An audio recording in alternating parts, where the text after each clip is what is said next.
Monsieur le secrétaire général, honorables représentants de la communauté internationale, je viens en ces lieux vous apporter le salut fraternel d'un pays de 274 000 km² où 7 millions d'enfants, de femmes et d'hommes refusent désormais de mourir d'ignorance, de faim et de soif, tout en n'arrivant pas à vivre véritablement depuis un quart de siècle d'existence comme État souverain siégeant à l'ONU. Je viens à cette 39e session vous parler au nom d'un peuple qui, sur la terre de ses ancêtres, a choisi dorénavant de s'affirmer et de s'assumer dans son histoire, dans ses aspects positifs comme dans ses aspects négatifs, sans complexe aucun. Je viens ici enfin, mandaté par le Conseil national de la Révolution du Burkina Faso, pour exprimer les vues de mon peuple concernant les problèmes inscrits à l'ordre du jour et qui constituent la trame tragique des événements qui fissurent douloureusement les fondements du monde en cette fin du XXe siècle. Un monde où l'humanité est transformée en cirque, déchiré par les luttes entre les grands et les semi-grands, battu par les bandes armées, soumises aux violences et aux pillages. Un monde où des nations, se soustrayant à la juridiction internationale, commandent des groupes de hors-la-loi vivant de rapines et organisant d'ignobles trafics de fusils à la main. Monsieur le Président, je n'ai pas ici la prétention d'énoncer des dogmes. Je ne suis ni un messie, ni un prophète. Je ne détiens aucune vérité. Ma seule ambition est une double aspiration. Premièrement, pouvoir en un langage simple, celui de l'évidence et de la clarté, parler au nom de mon peuple, le peuple du Burkina Faso. Deuxièmement, parvenir à exprimer aussi, à ma manière, la parole du grand peuple des déshérités, ceux qui appartiennent à ce monde qu'on a malicieusement baptisé tiers-monde. Et dire, même si je n'arrive pas à le faire comprendre, les raisons que nous avons de nous révolter. Tout cela dénotant l'intérêt que nous portons à l'ONU. Les exigences de nos droits y prenant la vigueur et la rigueur de la claire conscience de nos devoirs. Nul ne s'étonnera de nous voir associer l'ex-Haute-Volta, aujourd'hui le Burkina Faso, à ce fourre-tout méprisé. Le tiers-monde que les autres mondes ont inventé au moment des indépendances formelles pour mieux assurer notre aliénation intellectuelle, culturelle, économique et politique. Nous voulons nous y insérer, sans pour autant justifier cette gigantesque escroquerie de l'histoire, encore moins pour accepter d'être l'arrière-monde d'un Occident répu. Mais pour affirmer la conscience d'appartenir à un ensemble tricontinental et admettre, en tant que non-alignés et avec la densité de nos convictions, qu'une solidarité spéciale unit ces trois continents d'Asie, d'Amérique latine et d'Afrique dans un même combat contre les mêmes trafiquants politiques, les mêmes exploiteurs économiques. Reconnaître donc notre présence au sein du tiers-monde, c'est, pour paraphraser José Marti, affirmer que nous sentons sur notre joue tout coup donné à n'importe quel homme de ce monde. Fin de citation. Nous avons jusqu'ici tendu l'autre jour. Les gifles ont été redoublés. Mais le cœur du méchant ne s'est pas attendri. Ils ont piétiné la vérité du juste. Du Christ, ils ont trahi la parole. Ils ont transformé sa croix en massue. Et après qu'il se soit revêtu de sa tunique, ils ont lacéré nos corps et nos âmes. Ils ont obscurci son message. Ils l'ont occidentalisé. Cependant que nous le recevions comme libération universelle. Alors, nos yeux se sont ouverts à la lutte des classes. il n'y aura plus de gifles. Il faut proclamer qu'il ne peut y avoir de salut pour nos peuples que si nous tournons radicalement le dos à tous les modèles que tous les charlatans de même acabit ont essayé de nous vendre 20 années durant. Il ne saurait y avoir pour nous de salut en dehors de ce refus-là. Pas de développement en dehors de cette rupture. Du reste, tous les nouveaux maîtres à penser, sortant de leur sommeil, réveillés par la montée vertigineuse de milliards d'hommes en haillons, effrayés par la menace que fait peser sur leur digestion cette multitude traquée par la faim, commencent à remodeler leurs discours et, dans une quête anxieuse, recherchent une fois de plus, en nos lieux et places, des concepts miracles de nouvelles formes de développement pour nos pays. Il suffit, pour s'en convaincre, de lire les nombreux actes des innombrables colloques et séminaires.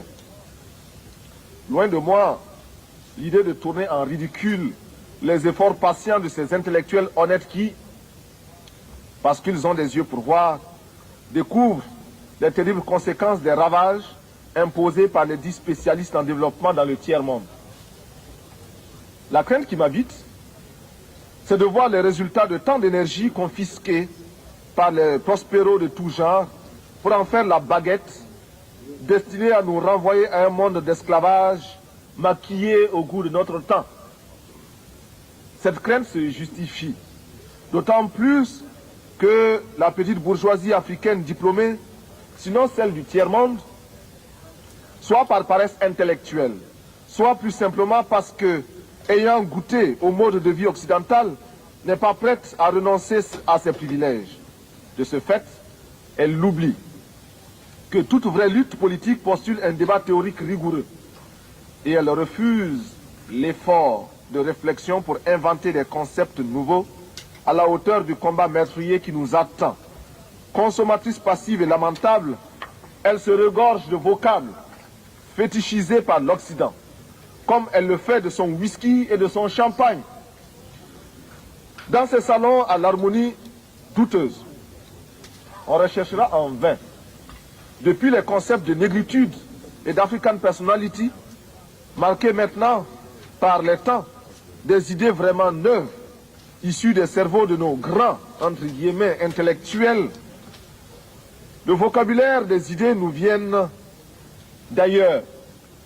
Nos professeurs, nos ingénieurs et nos économistes se contentent d'y adjoindre des colorants parce que des universités européennes dont ils sont les produits, ils n'ont ramené souvent que leur diplôme et le velours des adjectifs ou des superlatifs. Il est nécessaire, il est urgent que nos cadres et nos travailleurs de la plume apprennent qu'il n'y a pas d'écriture innocente. En ces temps de tempête, nous ne pouvons laisser à nos seuls ennemis d'hier et d'aujourd'hui le monopole de la pensée et de l'imagination et de la créativité. Il faut, avant qu'il ne soit trop tard, car il est déjà tard, que ces élites, ces hommes de l'Afrique du tiers-monde reviennent à eux-mêmes. C'est-à-dire à leur société, à la misère dont nous avons hérité pour comprendre non seulement la bataille pour une pensée au service des masses déshéritées n'est pas vaine, mais qu'ils ne peuvent devenir crédibles sur le plan international qu'en inventant réellement, c'est-à-dire en donnant de leur peuple une image fidèle, une image qui leur permet de réaliser des changements profonds de la situation sociale et politique, susceptibles de nous arracher à la domination et à l'exploitation étrangère qui livre nos États à la seule perspective de la faillite. C'est ce que nous avons perçu. Nous, peuple du Burkina, au cours de cette nuit du 4 août 1983, au premier scintillement des étoiles dans le ciel de notre patrie, il nous fallait prendre la tête des jacqueries qui s'annonçaient dans les campagnes affolées par l'avancée du désert, épuisées par la faim et la soif, et délaissées. Il nous fallait donner un sens aux révoltes grondantes des masses urbaines désœuvrées, frustrées et fatiguées de voir circuler les limousines des élites aliénées qui se succédaient à la tête de l'État et qui ne leur offraient rien d'autre que des fausses solutions pensées et conçues par les cerveaux des autres. Il nous fallait donner une âme idéologique au juste litre de nos masses populaires mobilisées contre l'impérialisme monstrueux. À la révolte passagère, toujours la révolution, lutte éternelle contre la domination, which was notre première, à quel point c'était la vie de procès entre les peuples nantis et ceux qui n'aspirent qu'à manger à leur faim. How great the gap is now. Survivre et conserver leur dignité. To survive, dignity. Nul n'imaginera à quel point le grain du pauvre a nourri chez vous la vache du riche. Dans le cas de l'ex-Haute-Volta, le processus était encore plus exemplaire. Nous étions la condensation magique, le raccourci de toutes les calamités qui ont fondu sur les pays dits en voie de développement. Le témoignage de l'aide, présenté comme panacée et souvent trompetté, sans rime ni raison, est ici éloquent. Très peu sont les pays qui ont été comme le mien, inondés d'aides de toutes sortes. Cette aide est, en principe, censée œuvrer au développement. On cherchera en vain, dans ce qui fut autrefois la Haute-Volta, les signes de ce qui peut relever d'un développement. Les hommes en place, soit par naïveté, soit par égoïsme de classe, n'ont pas pu ou n'ont pas voulu maîtriser ce afflux extérieur, en saisir la portée et exprimer des exigences dans l'intérêt de notre peuple. Analysant un tableau publié en 1983 par le Club du Sahel, Jacques Giry, dans son ouvrage Le Sahel de demain, conclut avec beaucoup de bon sens que l'aide au Sahel, à cause de son contenu et des mécanismes en place, n'est qu'une aide à la survie. Seul, souligne-t-il, 30% de cette aide permet simplement au Sahel de vivre. Selon Jacques Giry, cette aide extérieure n'aura pas d'autre but que de continuer à développer les secteurs improductifs, imposant des charges intolérables à nos petits budgets, désorganisant nos campagnes, creusant les déficits de notre balance commerciale, accélérant notre endettement. Juste quelques clichés pour présenter l'ex-Haute-Volta. 7 millions d'habitants avec plus de 6 millions de paysannes et de paysans. Un taux de mortalité infantile estimé à 180 pour 1000. Une espérance de vie se limitant à 40 ans. Un taux d'analphabétisme allant jusqu'à 98%. Si nous concevons l'alphabétisé comme celui qui sait lire, écrire et parler une langue. Un médecin pour 50 000 habitants. Un taux de scolarisation de 16%. Et enfin, un produit intérieur brut par tête d'habitant de 53 356 francs CFA, soit à peine plus de 100 $. Le diagnostic, à l'évidence, était sombre. La source du mal était politique. Le traitement ne pouvait qu'être politique. Certes, nous encourageons l'aide qui nous aide à nous passer de l'aide. Mais en général, la politique d'assistance et d'aide n'a abouti qu'à nous désorganiser, à nous asservir et à nous déresponsabiliser. Dans notre espace économique, politique, économique et culturel. Nous avons choisi de risquer de nouvelles voies pour être plus heureux.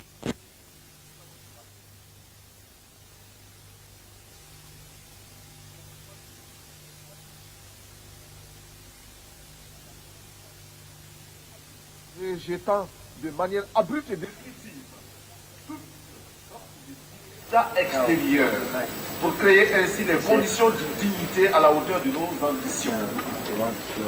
Refuser l'état de survie desserrer les pressions, libérer nos campagnes d'un immobilisme moyen enjeu ou d'une répression, démocratiser notre société, ouvrir les esprits sur un univers de responsabilité collective pour oser inventer l'avenir. Briser et reconstruire l'administration à travers une autre image du fonctionnaire, plonger notre armée dans le peuple par le travail productif et lui rappeler incessamment que sans formation patriotique, un militaire n'est qu'un criminel en puissance. Tel est notre programme politique. Au plan de la gestion économique, nous apprenons à vivre simplement, à accepter à nous imposer l'austérité afin d'être à même de réaliser de grands desseins. Déjà, grâce à l'exemple de la Caisse de solidarité révolutionnaire, alimentée par les contributions volontaires, nous commençons à répondre aux cruelles questions posées par la sécheresse. Nous avons soutenu et appliqué les principes d'Alma-Ata en élargissant le champ des soins de santé primaires. Nous avons fait nôtre, comme politique d'État, la stratégie globale du Gobi FFF préconisée par l'UNICEF. Par l'intermédiaire de l'UNSO, nous pensons que les Nations Unies devraient permettre aux pays touchés par la sécheresse la mise sur pied d'un plan à moyen et long terme afin de parvenir à l'autosuffisance alimentaire. Pour préparer le XXIe siècle, nous avons, par la création d'une tranche spéciale de la loterie, de la tombola dite « Instruisons nos enfants », lancé une campagne immense pour l'éducation et la formation de nos enfants dans une école nouvelle. Nous avons lancé à travers l'action salvatrice des comités de défense de la Révolution un vaste programme de construction de logements sociaux. 500 en 3 mois, de routes, de petites retenues d'eau, etc. Notre ambition économique est d'œuvrer pour que le cerveau et les bras de chaque Burkinabé puissent au moins lui servir à inventer et à créer de quoi assurer 2 repas par jour et de l'eau potable. Nous jurons, nous proclamons que désormais au Burkina Faso, plus rien ne se fera sans la participation des Burkinabés. Rien qui n'ait été au préalable décidé par nous, élaboré par nous. Il n'y aura plus d'attentat à notre pudeur et à notre dignité. Fort de cette certitude, nous voudrions à tous ceux qui souffrent dans leur chair, tous ceux qui sont bafoués dans leur dignité par une minorité d'hommes ou par un système qui les écrase. Permettez-moi, vous qui m'écoutez, que je le dise. Je ne parle pas seulement au nom du Burkina Faso, tant aimé, mais également au nom de tous ceux qui ont mal quelque part. Qui sont dans les ghettos parce qu'ils ont la peau noire ou qu'ils sont de cultures différentes et qui bénéficient d'un statut à peine supérieur à celui d'un animal. Je souffre au nom des Indiens massacrés, écrasés, humiliés et confinés depuis des siècles dans des réserves, afin qu'ils n'espèrent à aucun droit et que leur culture ne puisse s'enrichir en convolant en noces heureuses au contact d'autres cultures, y compris celle de l'envahisseur. Je m'exclame au nom des chômeurs d'un système structurellement injuste et conjoncturellement désaxé, réduit à ne percevoir de la vie que le reflet de celle des plus nantis. Je parle au nom des femmes du monde entier qui souffrent d'un système d'exploitation imposé par les mâles. En ce qui nous concerne, nous sommes prêts à accueillir toutes les suggestions du monde entier nous permettant de parvenir à l'épanouissement total de la femme burkinabé.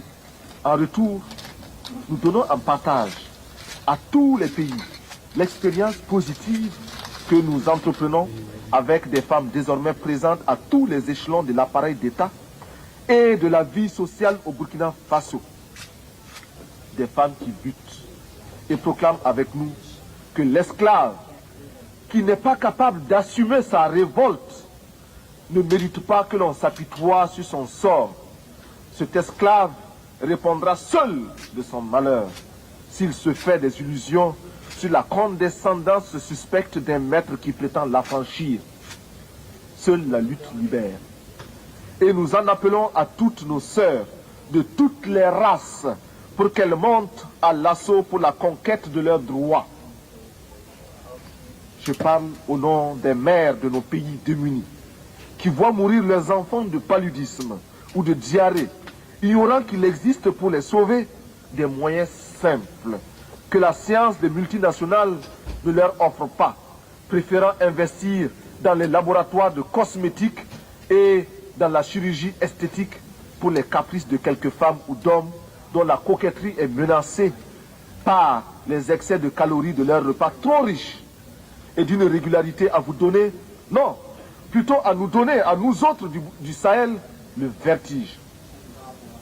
Ces moyens simples, recommandés par l'OMS et l'UNICEF, nous avons décidé de les adopter et de les populariser. Je parle au nom des artistes, poètes, peintres, sculpteurs, musiciens, acteurs, etc. Hommes de bien qui voient leur art se prostituer par l'alchimie des prestidigitations du show business. J'écris au nom des journalistes qui sont réduits soit au silence, soit au mensonge pour ne pas subir les dures lois du chômage.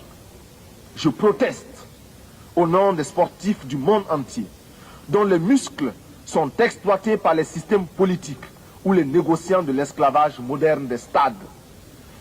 Mon pays est un concentré de tous les malheurs des peuples, une synthèse douloureuse de toutes les souffrances de l'humanité, mais aussi et surtout des espérances de notre lutte. Mais c'est pourquoi je vibre naturellement au nom des malades qui scrutent avec anxiété les horizons d'une science accaparée par les marchands de canons. Mes pensées vont à tous ceux qui sont touchés par la destruction de la nature et à ces 30 millions qui vont mourir comme chaque année abattus par la redoutable arme de la faim. Militaire, je ne peux pas oublier ce soldat obéissant aux ordres, le doigt sur la détente, et qui sait que la balle qui va partir ne porte que le message de la mort. Enfin, je veux m'indigner en pensant aux Palestiniens qu'une humanité inhumaine a choisi de substituer à un autre peuple. Hier encore martyrisé à loisir, je pense à ce vaillant peuple palestinien, c'est-à-dire à ces familles atomisées, errant de par le monde à la quête d'un asile. Courageux, déterminés, stoïques et infatigables, les Palestiniens rappellent à chaque conscience humaine la nécessité et l'obligation morale de respecter les droits d'un peuple. Avec leurs frères juifs, ils sont anti-sionistes. Aux côtés de mes frères soldats de l'Iran et de l'Irak, qui meurent dans une guerre fratricide et suicidaire, je veux également me sentir proche des camarades du Nicaragua, dont les ports sont minés, les villes bombardées et qui, malgré tout, affrontent avec courage et lucidité leur destin. Je souffre avec tous ceux qui, en Amérique latine, souffrent de la même mise impérialiste. Je veux être aux côtés des peuples afghans et irlandais, aux côtés des peuples de Grenade et du Timor oriental, chacun à la recherche d'un bonheur dicté par sa dignité et les lois de sa culture. Je m'élève ici, au nom de tous ceux qui cherchent vainement dans quel forum de ce monde ils pourront faire entendre leur voix et la faire prendre en considération réellement. Sur cette tribune, beaucoup m'ont précédé. D'autres viendront après moi. Mais seuls quelques-uns feront la décision. Pourtant, nous sommes officiellement présentés comme égaux. Eh bien, je me fais le porte-voix de tous ceux qui cherchent vainement dans quel forum de ce monde ils peuvent se faire entendre. Oui, je vais donc parler au nom de tous les laissés pour compte, parce que je suis homme, et rien de ce qui est humain ne m'est étranger. Notre révolution au Burkina Faso est ouverte au malheur de tous les peuples. Elle s'inspire aussi de toutes les expériences des hommes, depuis le premier souffle de l'humanité. Nous voulons être les héritiers de toutes les révolutions du monde, de toutes les luttes de libération des peuples du tiers-monde. Nous sommes à l'écoute des grands bouleversements qui ont transformé le monde. Nous tirons des leçons de la révolution américaine, les leçons de sa victoire contre la domination coloniale et les conséquences de cette victoire. Nous faisons nôtre l'affirmation de la doctrine de la non-ingérence des Européens dans les affaires américaines et des Américains dans les affaires européennes. Ce que Monroe clamait en 1823, l'Amérique aux Américains, nous le reprenons en disant l'Afrique aux Africains, le Burkina Faso aux Burkinabés. La révolution française de 1789, bouleversant les fondements de l'absolutisme, nous a enseigné les droits de l'homme alliés aux droits des peuples à la liberté. La grande révolution d'octobre 1917 a transformé le monde, permis la victoire du prolétariat, ébranlé les assises du capitalisme et rendu possible les rêves de justice de la commune française. Ouvert à tous les vents de la volonté des peuples et de leur révolution, nous nous instruisons aussi de certains terribles échecs qui ont conduit à de tragiques manquements aux droits de l'homme. Nous ne voulons pour conserver de chaque révolution que le noyau de pureté qui nous interdit de nous inféoder aux réalités des autres, même si, par la pensée, nous nous retrouvons dans une communauté d'intérêts. Monsieur le Président, il n'y a plus de duperie possible. Le nouvel ordre économique mondial pour lequel nous luttons et continuerons de lutter ne peut se réaliser que si nous parvenons à ruiner l'ancien ordre qui nous ignore, si nous imposons la place qui nous revient dans l'organisation politique du monde, si, prenant conscience de notre importance dans le monde, nous aboutissons au droit de regard et de décision sur les mécanismes qui régissent le corps. Et, comme tous les droits des peuples, ils s'arrachent dans la lutte et par la lutte des peuples. Il ne sera jamais le résultat d'un acte de générosité d'une puissance quelconque. Je conserve en moi la confiance inébranlable.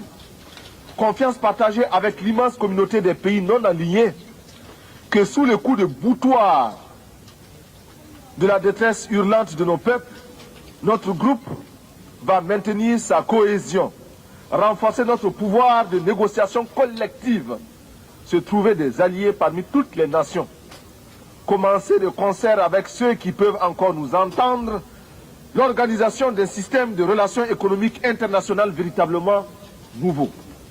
Monsieur le Président, si j'ai accepté de me présenter devant cette illustre assemblée pour prendre la parole, c'est parce que, malgré les critiques qui lui sont adressées par certains grands contributeurs, les Nations Unies demeurent la tribune idéale pour nos revendications, le lieu obligé de la légitimité des pays sans voix.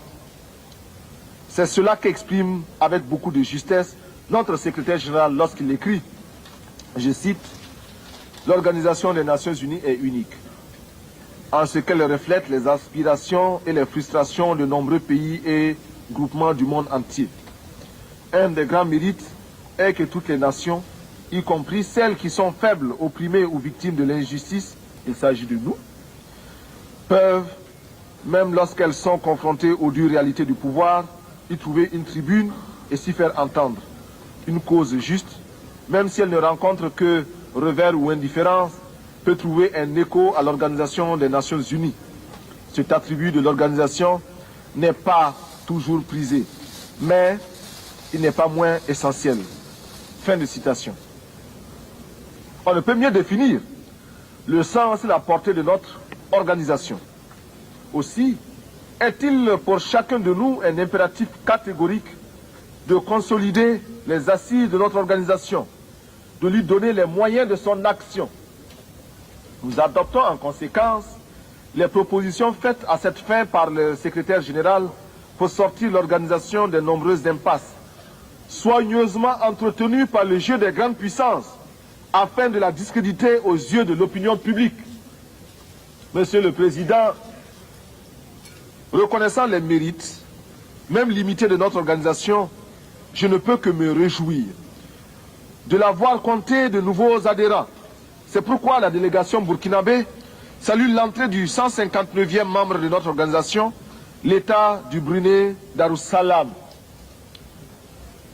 C'est la déraison de ceux entre les mains desquels la direction du monde est tombée par le hasard des choses, qui fait obligation au mouvement des pays non alignés auxquels, je l'espère, se joindra bientôt l'État du Brunei Darussalam, de se considérer comme un des objectifs permanents de sa lutte. Le combat pour le désarmement sont des aspects essentiels parmi les premières conditions de notre droit au développement. Il faut, à notre avis, des études sérieuses, prenant en compte tous les éléments qui ont conduit aux calamités qui ont fondu sur le monde. À ce titre, le président Fidel Castro, en 1979, a admirablement exprimé notre point de vue à l'ouverture du 6e sommet des non-alignés, lorsqu'il déclarait, je cite, « Avec 300 milliards de dollars, on pourrait construire en un an 600 000 écoles pouvant recevoir 400 millions d'enfants, ou 60 millions de logements confortables pour 300 millions de personnes, ou 30 000 hôpitaux équipés de 18 millions de lits, ou 20 000 usines pouvant employer plus de 20 millions de travailleurs, ou irriguer 150 millions d'hectares de terre qui, avec les moyens techniques adéquats, pourraient alimenter 1 milliard de personnes. » Fin de citation. En multipliant aujourd'hui ces chiffres par 10, et je suis certain que je serai là, en deçà de la réalité, on réalise ce que l'humanité gaspille tous les ans dans le domaine militaire, c'est-à-dire contre la paix. On perçoit aisément pourquoi l'indignation des peuples se transforme rapidement en révolte et en révolution, devant les miettes qu'on leur jette sous la forme ignominieuse d'une certaine aide assortie de conditions parfois franchement abjectes. On comprend enfin pourquoi, dans le combat pour le développement, nous nous désignons comme des militants inlassables de la paix. Nous faisons le serment de lutter pour atténuer les tensions, introduire les principes d'une vie civilisée dans les relations internationales et les étendre à toutes les parties du monde, ce qui revient à dire que nous ne pouvons plus assister, passifs, au trafic des concepts. Nous réitérons notre résolution d'être des agents actifs de la paix, de tenir notre place dans le combat pour le désarmement, d'agir enfin en politique internationale comme un facteur décisif, libéré de toute entrave vis-à-vis de toutes les grandes puissances, quels que soient les projets de ces dernières. Mais la recherche de la paix va de pair avec l'application ferme du droit des pays à l'indépendance. Sur ce point, le palmarès le plus impitoyable, le plus pitoyable, le plus lamentable, oui, le plus lamentable, est détenu au Moyen-Orient en termes d'arrogance, d'insolence et d'incroyable entêtement d'un petit pays, Israël, qui, depuis plus de 20 ans, avec l'inqualifiable complicité de son puissant protecteur, les États-Unis d'Amérique, continue à défier la communauté internationale au mépris d'une histoire qui, hier encore, désignait chaque juif à l'horreur des fours crématoires. Israël en arrive à infliger à d'autres ce qui fut son propre calvaire. En tout état de cause, Israël, dont nous aimons le peuple pour son courage et ses sacrifices d'hier, doit savoir que les conditions de sa propre quiétude ne résident que dans les conditions de sa propre quiétude ne résident que dans sa puissance militaire financée par l'extérieur. Israël doit commencer à apprendre à devenir une nation comme les autres nations, parmi les autres. Pour l'heure, nous tenons à affirmer, du haut de cette tribune, notre solidarité militante et agissante à l'endroit des combattants, femmes et hommes de ce peuple merveilleux de la Palestine, parce que nous savons qu'il n'y a pas de souffrance sans fin. Monsieur le Président, analysant la situation qui prévaut en Afrique, sur les plans économiques et politiques, ne pouvons pas ne pas souligner les graves préoccupations qui sont les nôtres face aux dangereux défis lancés aux droits des peuples par certaines nations qui, sûres de leurs alliances, bafouent ouvertement la morale internationale. Certes, nous avons le droit de nous réjouir de la décision de retrait des troupes étrangères au Tchad, afin que les Tchadiens, entre eux, sans intermédiaire, cherche les moyens de mettre fin à cette guerre fratricide et donner enfin à ce peuple qui n'en finit pas de pleurer depuis de nombreux hivernages les moyens de sécher ses larmes. Mais, malgré les progrès enregistrés ça et là par les peuples africains dans leur lutte pour l'émancipation économique, notre continent continue de refléter la réalité essentielle des contradictions entre les grandes puissances, de charrier les insupportables apories du monde contemporain. C'est pourquoi nous tenons pour inadmissible et condamnons sans recours le sort fait au peuple du Sahara occidental par le royaume du Maroc, qui se livre à des méthodes dilatoires pour retarder l'échéance qui, de toute façon, lui sera imposée par la volonté du peuple sahraoui. Pour avoir visité personnellement les régions libérées par le peuple sahraoui, j'ai acquis la confirmation que plus rien désormais ne saurait entraver sa marche vers la libération totale de son pays sous la conduite militante et éclairée du Front Polisario. Monsieur le Président, je ne voudrais pas trop m'étendre sur la question de Mayotte et des îles de l'archipel malgache. Lorsque les choses sont claires, lorsque les principes sont évidents, point n'est besoin d'élaborer. Mayotte appartient aux Comores. Les îles de l'archipel sont malgaches. En Amérique latine, nous saluons l'initiative du groupe de Contadora, qui constitue une étape positive dans la recherche d'une solution juste à la situation explosive qui y prévaut. Le commandant Daniel Ortega, au nom du peuple révolutionnaire du Nicaragua, a fait ici des propositions concrètes et posé des questions de fond à qui de droit. Nous attendons de voir la paix s'installer dans son pays en Amérique centrale le 15 octobre prochain et après le 15 octobre. Et nous prenons à témoin l'opinion publique mondiale. De même que nous avons condamné l'agression étrangère de l'île de Grenade, de même nous fustigeons toutes les interventions étrangères. C'est ainsi que nous ne pouvons sans nous taire face à l'intervention militaire étrangère en Afghanistan. Il est cependant un point, mais dont la gravité exige de chacun de nous une explication franche et décisive.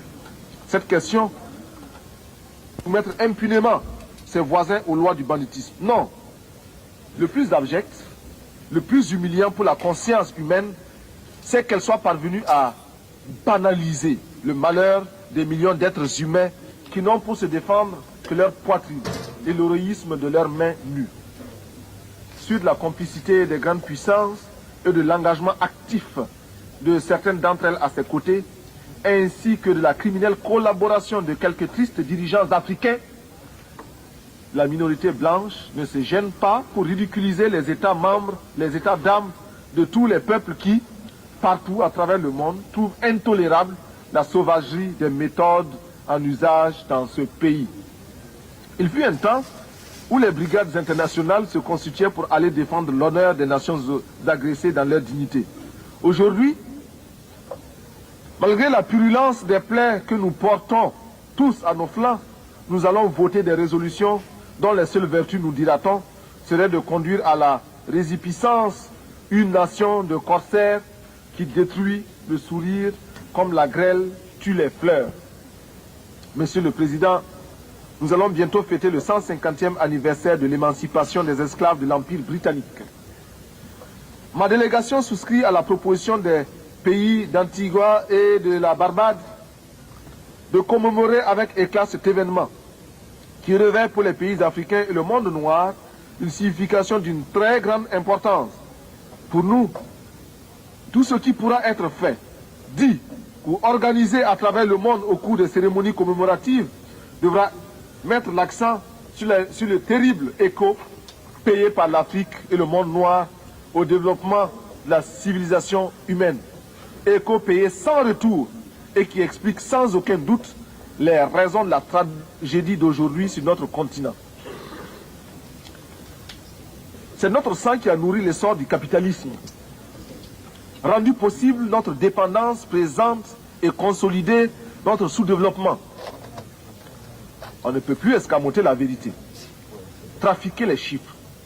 Pour chaque nègre parvenu dans les plantations, 5 au moins connurent la mort ou la mutilation. et je mets à dessein la désorganisation du continent et les séquelles qui s'en sont suivies. Monsieur le Président, si la terre entière, grâce à vous, avec l'aide du secrétaire général, parvient à l'occasion de cet anniversaire à se convaincre de cette vérité-là, elle comprendra pourquoi, avec toute la tension de notre être, nous voulons la paix entre les nations, pourquoi nous exigeons et réclamons notre droit au développement dans l'égalité absolue, par une organisation et une répartition des ressources humaines. C'est parce que, de toutes les races humaines, nous appartenons à celles qui ont le plus souffert, que nous nous sommes jurés, nous, Burkinabés, de ne plus jamais accepter sur la moindre parcelle de cette terre le moindre déni de justice. C'est le souvenir de cette souffrance qui nous place aux côtés de l'OLP contre les bandes armées d'Israël. C'est le souvenir de cette souffrance qui, d'une part, nous fait soutenir l'ANC et la SWAPO, et d'autre part, nous rend intolérable la présence en Afrique du Sud des hommes qui se disent blancs et qui brûlent le monde à ce titre. C'est enfin ce même souvenir qui nous fait placer en l'Organisation des Nations Unies toute notre foi en un devoir commun, en une tâche commune pour un espoir commun. Nous réclamons que s'intensifie à travers le monde la campagne pour la libération de Nelson Mandela et sa présence effective à la prochaine Assemblée générale de l'ONU comme une victoire de fierté collective. Que soit créé, en souvenir de nos souffrances et en termes de pardon collectif, un prix international de l'humanité réconciliée décerné à tous ceux qui, par leur recherche, auraient contribué à la défense des droits de l'homme. Que tous les budgets de recherche spatiale soient amputés de 1/10 et consacrés à des recherches dans le domaine de la santé et visant à la reconstitution de l'environnement humain perturbé par tous ces feux d'artifice nuisibles à l'écosystème. Nous proposons également que les structures des Nations Unies soient repensées et que soit mis fin à ce scandale que constitue le droit de veto. Bien sûr, les effets pervers de son usage abusif sont atténués par la vigilance de certains de ses membres, de ses détenteurs. Cependant, rien ne justifie ce droit. Ni la taille des pays qui le détiennent, ni les richesses de ces derniers. Si l'argument développé pour justifier une telle iniquité est le prix payé au cours de la dernière guerre mondiale, que ces nations qui se sont arrogées ces droits sachent que nous aussi, nous avons chacun un oncle ou un père qui, à l'instar de milliers d'autres innocents arrachés au tiers-monde pour défendre les droits bafoués par les hordes hitlériennes, porte lui aussi dans sa chair les meurtrissures des balles nazies. Que cesse l'arrogance des grands qui ne perdent aucune occasion pour remettre en cause le droit des peuples. L'absence de l'Afrique du club de ceux qui détiennent le droit de veto est une injustice qui doit cesser. Enfin, ma délégation n'aurait pas accompli tous ses devoirs si elle n'exigeait pas la suspension d'Israël et le dégagement pur et simple de l'Afrique du Sud de notre organisation, lorsque, à la faveur du temps, ces pays auront opéré la mutation qui les introduira dans la communauté internationale. Chacun de nous, et mon pays en tête, devra les accueillir à l'extermination de 30 millions d'êtres humains chaque année par l'arme de la faim qui, de nos jours, fait plus de ravages que l'arme nucléaire. Cette confiance et cette foi en l'organisation me fait obligation de remercier le secrétaire général, M. Xavier Pérez de Cuellar, de la visite tant appréciée qu'il nous a faite pour constater sur le terrain les dures réalités de notre existence et se donner une image fidèle de l'aridité du Sahel et de la tragédie du désert conquérant. Je ne saurais terminer sans rendre hommage aux éminentes qualités de notre président qui saura, avec la clairvoyance que nous lui connaissons, diriger les travaux de cette 39e session. Monsieur le Président, j'ai parcouru des milliers de kilomètres. Je suis venu ici pour demander à chacun de vous que nous puissions mettre ensemble nos efforts pour que cesse la morgue des gens qui n'ont pas raison, pour que s'efface le triste spectacle des enfants qui meurent de faim, pour que disparaisse l'ignorance, pour que triomphe la rébellion légitime des peuples, pour que se taise le bruit des armes et qu'enfin, avec une seule et même volonté, luttant pour la survie de l'humanité, nous parvenions à chanter en chœur avec le grand poète Novalis, je cite, « Bientôt, les astres reviendront visiter la terre d'où ils se sont éloignés pendant nos temps obscurs.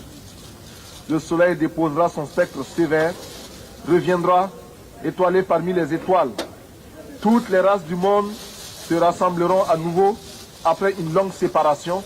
Les vieilles familles orphelines se retrouveront et chaque jour verra de nouvelles retrouvailles, de nouveaux embrassements.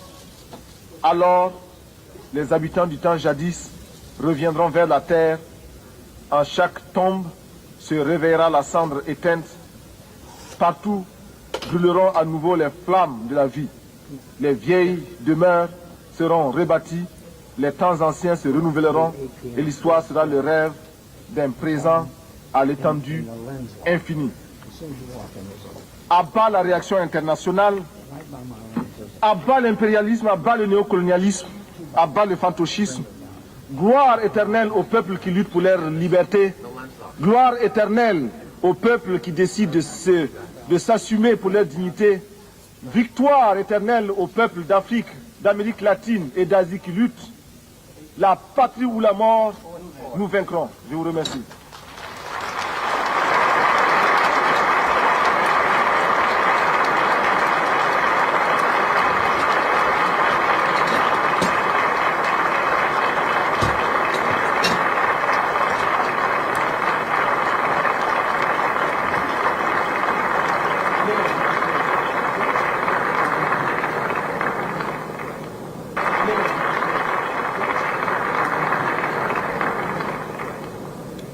On behalf of the General Assembly, I wish to thank the Head of State and President of the National Council of the Revolution of Burkina Faso for the important statement he has just made. May I request representatives to remain seated while the Secretary General and I escort His Excellency the Head of State.